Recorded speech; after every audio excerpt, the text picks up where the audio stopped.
अस्सलाम वालेकुम, welcome back to my channel. कैसे हैं आप सब? उम्मीद है कि आप सब ठीक होंगे।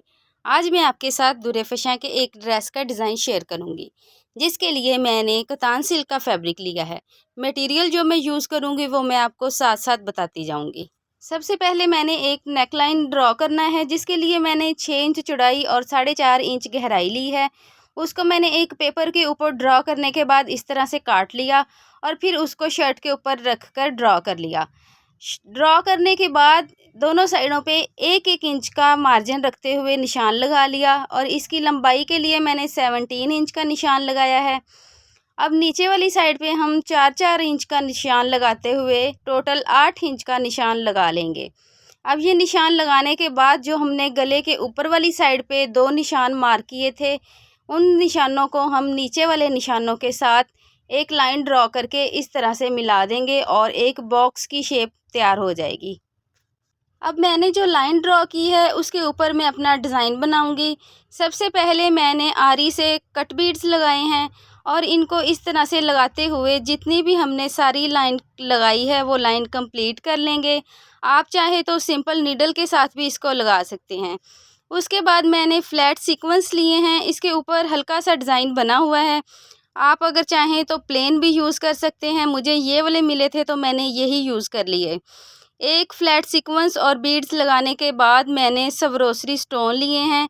इसको हमने ऊपर वाली और नीचे वाली साइड से एक एक स्टिच लगाते हुए अच्छी तरह से पक्का करके लगा लेना है। इसके बाद फिर फ्लैट सीक्वेंस और बीड्स लगाएंगे। इसी तरह से एक सीक्वेंस और बीड्स लगाने के बाद एक स्टोन लगाते हुए मैं इस लाइन को भी मुकम्मल कंप्लीट कर लूँगी। अब यहाँ पे हमारी ये लाइन भी कंप्लीट हो गई है। अब मैंने इसके बाद लगाने के लिए पाइप बीड्स लिए हैं। ये एक स्मॉल सीक्वेंस के साथ हमने यहाँ पे अटैच करने हैं। एक पाइप बीड्स और एक स्मॉल सीक्वेंस लेने के बाद इसको इस तरह से लगा लेना है। उसके बाद फिर हम एक फ्लैट सीक्वेंस और साथ में बीड्स लगाएंगे।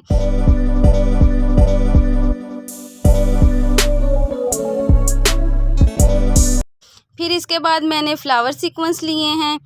फ्लावर सीक्वेंस को हमने यहाँ पे एक बीड्स के साथ लगाना है। इसी तरह से मैंने यहाँ पे टोटल 3 फ्लावर सीक्वेंस लगाए हैं।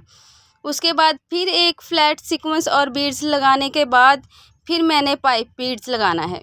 इसी तरह से इसको रिपीट करते हुए मैं यहाँ पे अपनी ये वाली लाइन भी कंप्लीट कर लूँगी।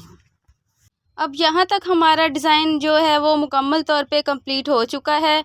अच्छा, इसको कंप्लीट करने के बाद अब बारी आती है नेकलाइन की। नेकलाइन इस डिज़ाइन में बिल्कुल सिंपल था, लेकिन मेरी कस्टमर को सिंपल नेकलाइन नहीं चाहिए था, इसलिए उन्होंने यहाँ पे भी एम्ब्रॉयडरी करवाई है। तो मैंने नेकलाइन पे भी इस तरह से ये मुकम्मल डिज़ाइन बना लिया है। अब यहाँ पे हमारा नेकलाइन कंप्लीट हो गया है, तो दरमियान में जो खाली जगह है वहाँ पे हम एक एक सीक्वेंस लगाएंगे। 2-2 इंच का मार्जिन छोड़ते हुए मैं इस तरह से निशान लगा लूँगी। इसके बाद एक फ्लैट सीक्वेंस हमने डबल धागा लेकर उसके दोनों साइडों पे एक एक स्टिच लगाते हुए इसको अच्छी तरह से इस तरह लगाने के बाद नीडल कपड़े के नीचे ले जाकर पक्का कर देना है और फिर यहाँ से धागे को काट देना है। इसी तरह से एक एक सीक्वेंस करके मैं यहाँ पे सारे सीक्वेंस कंप्लीट कर लूँगी। ये देखें आप, कंप्लीट हो गए हैं सारे सीक्वेंस। अच्छा, स्लीव्स को मैंने दरमियान में से इस तरह सिलाई लगा ली थी ताकि फ्रेम आसानी से लग सके। यहाँ पे मैंने अपनी शर्ट जो है वो स्टिच कर ली है। इसका डिज़ाइन आप देख सकते हैं और मुझे ज़रूर बताइएगा कि आपको ये वाला डिज़ाइन कैसा लगा। अच्छा, अगर आपको वीडियो अच्छी लगे तो प्लीज़ इसको लाइक और सब्सक्राइब ज़रूर कीजिएगा।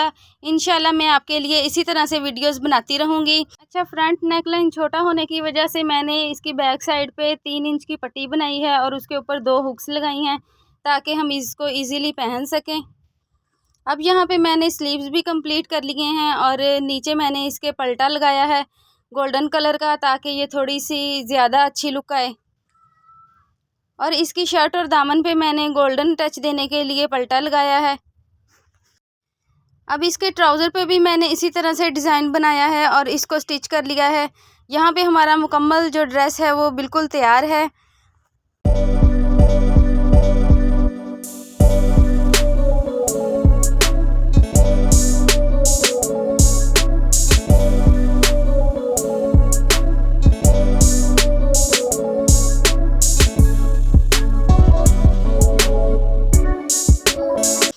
इसके बाद मैंने फ्लावर सीक्वेंस लिए हैं